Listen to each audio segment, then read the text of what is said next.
오늘 제목은 우리는 하나님과 함께 시작하는 사람이다 라는 겁니다.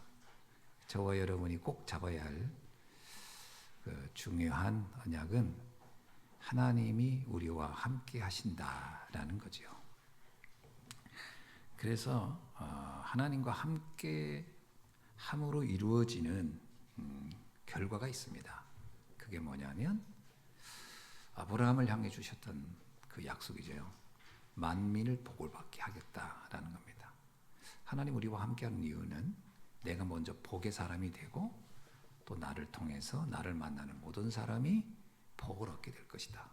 이거는 하나님이 우리를 부르실 때부터 주셨던 최고의 약속이라고 믿으셔야 됩니다. 그래서 우리는 복의 사람이고 우리는 복을 전할 사람이다. 그런데 문제는 뭐냐? 내가 하나님과 함께 할 때 이게 되는 겁니다. 하나님과 함께 할 때. 그래서 하나님과 함께하는 모든 방법은 그리스도 안에서 되는 겁니다. 그렇죠? 내가 하나님과 어떻게 함께합니까? 내가 막 열심으로 하나님과 함께하는 게 아니고 그리스도 안에 있을 때 함께하는 겁니다. 성경은 뭐라고 해요? 나와 아버지가 하나고 너가 나와 함께한다라고 했어요. 그러니까 그래야 하나님과 함께하는 겁니다. 함께의 비밀은 뭐냐? 그리스도와 함께하는 겁니다. 그래서 우리가 어디에 집중을 하는 것부터 출발하느냐? 그리스도입니다. 그리스도에 집중해야 돼요. 그러면 하나님이 함께한다라는 것이 어떻게 나타나느냐? 내가 하나님과 함께한다는 게 어떻게 나타나느냐면요. 그리스도에 대해서 내가 깊이 집중을 하다 보면은 이런 답이 나옵니다. 아, 나의 모든 문제는 끝났구나. 그리고 나는 아까도 얘기했지만 나는 새로운 피조물이구나. 그리고 전에 없는 능력이 내게 있구나. 이게 그리스도에게 깊이 집중했을 때 나오는 결론입니다. 그래서 이거를 이제 망대 여정 이정표라는 단어를 쓰는 거지만 이거를 그냥 간단하게 얘기하면 그거예요. 나의 모든 인생 문제는 끝났다. 그게 망대예요, 사실은. 망대가 다른 게 아니에요. 끝났다고 봐야 돼요. 그 다음에 하나님은 나에게 새로운 능력을 준 거예요. 그 새로운 능력을 가지고 이제 나를 통해서 세상을 살리라 라는 이정표를 준 거라고 볼 수 있습니다. 그래서 우리가 늘 기억할 게 뭐냐면 예수 그리스도를 믿는 그 순간 위드, 하나님과 내가 함께 됐다. 그 다음에 임마누엘, 하나님과 함께하는 사람은 나만이 아니라 하나님과 함께하는 모든 사람은 다 하나님과 함께. 그래서 거기서 오는 게 임마누엘이죠. 그리고 또 하나는 뭐냐면 원네스입니다. 원네스는 뭐냐? 하나님과 함께하는 자가 움직이는 모든 곳에는 하나님이 모든 것을 합력하여 선하게 만드신다라는 겁니다. 자, 이 비밀을 알게 되면은 우리가 하는 일들, 우리가 하는 모든 일들이 어떤 생각을 갖게 되면 이건 굉장히 나라는 사람이 유일하기 때문에 내가 하는 일도 유일하고요. 내가 하는 사람이 하나님과 함께하기 때문에 그 현장도 하나님이 함께하는 하나님의 나라가 임할 거라는 믿음을, 확신을 가지셔야 되고 그것은 그대로 이루어질 거라고 믿어야 됩니다. 자, 그렇다면 우리는 몇 가지를 좀 참고할 필요가 있어요. 알아야 돼요. 그러면 이 함께가 잘 안 되는 이유는 뭘까? 자, 함께가 잘 안 돼요. 예를 들면 하나님이 여호수아에게 말합니다. 너는 두려워 말라. 떨지도 말라. 내가 너와 함께함이라. 얘기를 계속 주잖아요. 그러면서도 뭐라고 하냐면 넌 좌루나 우루나 치우치지 말아라 이런 말을 합니다. 그럼 네가 밟은 곳은 다 내가 네게 주겠노라. 뭐 이런 건 다 함께해서 오는 축복에 대한 얘기잖아요. 그럼 왜 하나님은 이 여호수아에게 이렇게 많이 내가 너와 함께하겠다, 내가 너와 함께하겠다 이 말을 그렇게 반복해서 했을까요? 반복해서 했던 이유가 있어요. 왜냐하면 우리는 하나님과 함께 할 수 없는 여러 가지 내 안에 각인된 것들이 있다는 겁니다. 이것을 빨리 바꿔내야 돼요. 첫째가 뭐냐?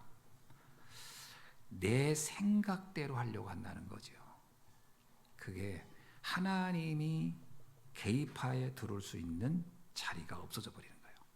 내 생각대로 하려고, 내 기준대로 하려고 한다는 거죠.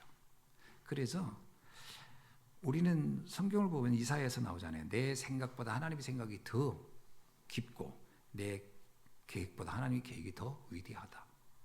이거를 믿어야 된다는 거죠. 그러니까 우리는 우리 생각대로 안 되면 막 못 견딘단 말이에요. 그게 아니라 하나님의 계획을 믿어라. 그래서 내 생각이 사실은 그렇게 중요한 게 아니다. 내 기준이 그렇게 중요한 게 아니다.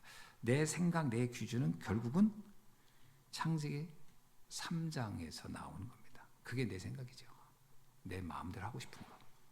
자, 그래서 이거를 바꿔야 됩니다. 엄밀하게 말하면 주인을 바꿔야 돼요. 주인을 바꾸는 순간 역사가 일어나는 겁니다. 그죠? 그게 수가성, 사마리아 성에서 사마리아 그러니까 저기 물을 포도주로 만든 그 가나안 갑자기 가나안 사건입니다. 가나안 포도주 사건이에요. 주인을 바꿔야 돼요. 내 생각대로 말고 주님의 말씀대로. 이게 의외로 쉽지가 않죠. 내 생각이 있으니까요. 그래서 갈라디아 2장 20절 이런 말씀이 있습니다. 나는 죽고 내 안에 그리스도가 사신다. 주님이 원하시는 것을 우리는 계속 묻고 찾아야 할 줄로 믿습니다. 두 번째 우리가 하나님과 함께가 안 되는 것 중에 하나는 뭐냐면 내 것을 중시한다는 겁니다. 이게 네피림이죠. 내 것. 이미 가지고 있는 것을 이거를 놓지를 못하는 거죠. 뭐 이것이 나쁜 건 아니겠죠. 대부분 좋은 걸 겁니다. 유익하니까 놓는 게 아쉽죠. 자, 그래서 이거를 내려놓고 주님이 주신 것을 잡으라는 거예요. 예를 들면 창세기 6장에 보면은 하나님의 아들들이 딸들의 아름다움을 보고 이렇게 나오거든요. 그러니까 이게 뭐냐면 육신의 것이 너무 좋은 거예요. 육신의 것이 너무 좋은데 하나님은 노아에게 말하기를 방주를 만들라 그렇게 얘기합니다. 이거는 내 것이 아닙니다. 방주는 노아에게 볼 때는 나한테 무슨 유익이 돼 있을까 잘 모를 때죠. 하나님이 원하는 걸 하라는 겁니다. 그것이 나중에는 그의 모든 가족을 살리는 모든 생명을 살리는 비밀이 된 거죠. 그래서 우리가 자꾸 나도 모르게 네피림과 함께 하려고 한다는 거예요. 네피림은 내 것입니다. 내 것. 이걸 양보를 못하는 거죠. 자, 세 번째는 뭐냐면 바벨탑과 함께 하려고 한다라는 건데 이거는 뭐냐면 내 편입니다. 내 편. 무조건 우리는 내 편을 갈구해요. 나를 도와줄 사람이죠. 자꾸 나를 도와줄 사람이 우리는 필요로 합니다.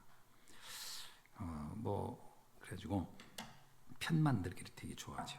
그런데 하나님은 아브라함에게 말합니다. 네 편을 떠나라. 네 편을 떠나라는 거예요. 너의 고향과 너의 친척과 본토를 떠나라. 네 편 들어주는 사람에서 하지 말고 하나님 편이 되라는 거죠. 하나님 편이. 하나님이 원하는 쪽으로 가라. 이거를 이제 아브라함은 양다리를 거쳐요. 내 편 되어줄 조카 하나 딱 데리고 가니까 편을 완전히 끝난 게 아니고 그래도 미련이 남아가지고 한 명 정도는 데리고 가도 되지 않겠나. 그 내 편을 하나 데리고 갔는데 그 내 편이 내 편이 아니었던 거야. 내게 그게 가시 노릇하는 거잖아요. 그러니까 아브라함이 그때 안 거야. 이것도 내 편이 아니네. 그 조카 잘해주면 내 편 될 줄 알았더니 잘해줬더니 도리어 자기 권력을 만들고 자기 편을 또 만들잖아요. 그래서 아니다 생각을 하고 그때 비로소 아브라함이 결정합니다. 이제 하나님 편에 서야 되겠다. 그래서 그가 이제 네가 좌하면 우하겠다. 이제 편 가르기가 된 거죠. 이제 어떤 편이냐면 사람의 편을 가르는 게 아니고 하나님 편이냐 인간의 편이냐가 갈라지기 시작하죠. 그러면서 아브라함은 하나님과 함께 움직이기 시작했다. 이렇게 하는 거죠. 자, 그래서 오늘 우리가 어떤 결론을 내야 하냐. 우리는 하나님과 함께하는 가장 첫 번째가 뭐냐면 성령 인도받아야 돼요. 성령께서 원하시는 게 뭐고 성령께서 기뻐하는 게 뭘까라는 거죠. 성령이 원하시는 건 뭐죠? 영혼을 살리는 것이요. 성령이 원하는 건 뭐죠? 세계복음화 하는 겁니다. 성령이 원하는 게 뭐겠습니까? 그 부분을 질문을 하고 답을 찾아내는 거예요. 또 하나는 성령의 역사를 보라는 거예요. 성령이 언제 역사하는가? 주의 말씀이 선포될 때, 그죠? 다윗이 얘기하잖아요. 주의 말씀을 선포하고 주의 뜻을 이루려 할 때 주의 천군과 천사가 역사한다라고. 그러니까 주의 말씀이 선포되고 주의 뜻을 놓고 우리가 갈 때, 주의 뜻은 뭐 정해져 있잖아요. 모든 사람이 구원을 받으며 모든 사람이 하나님의 자녀가 되는 것입니다. 진리에 이르기를 원하는 것, 이게 전부 다 하나님 뜻이죠.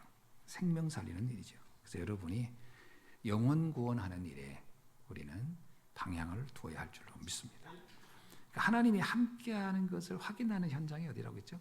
바로 전도 현장입니다. 오늘 오전에도 말씀했죠. 권세, 하나님이 내게 준 권세를 확인하는 게 두 가지라 그랬어요. 하나는 기도고 하나는 전도다. 그러니까 여러분이 기도를 해보면 이게 하나님이 역사하는구나를 알 수 있을 것이고, 전도를 해보면 하나님이 역사하는구나를 알게 될 것이다. 그게 권세예요. 그게 성령의 역사입니다. 꼭 기억하십시오. 방언하는 게 성령의 역사가 아니죠, 사실은. 그 다음에 세 번째는 뭐냐면 성령의 열매입니다. 성령의 열매는 뭘까요? 성령의 열매는 사실은 화목해 하는 것입니다. 성령의 열매는 또 다른 구원의 시스템을 만들어내는 거예요. 이정표 만들어져야 돼요. 흔들리지 않는 시스템 나와야 됩니다. 그래서 사실 5기초가 성령의 열매의 내용입니다. 여러분, 우리가 성령 내주, 성령 충만이 되면 나오는 게 성령 열매. 열매는 뭐냐면 이제 재생산해가는, 영혼 구원하는 시스템이 만들어지는 거죠. 사실 그 새뜨리는 교회는요, 성령의 열매 중에 중요한 겁니다. 그죠? 새뜨리는 교회. 그래서 이게 열매예요, 열매. 우리가 복음 말고 구원받았고 하나님의 사명을 감당한다면 이제 새뜨리는 교회를 반드시 세워야 합니다. 이 응답을 꼭 누려야 할 줄로 믿습니다. 그리고 237 5천 종족 시스템 세우는 거죠. 그래서 곳곳에다가 생명운동이 일어날 수 있는 제자 세워내는 일, 이게 아주 중요한 일 것이다 생각이 됩니다. 그럼 생각한 게 뭐냐면, 여러분들 좀 언약 잡고 한번 현장을 가보셔야 된다. 이거 맨날 제 얘기 이렇게 들으면 감이 안 와요. 도대체 뭐 어떻다는 거냐.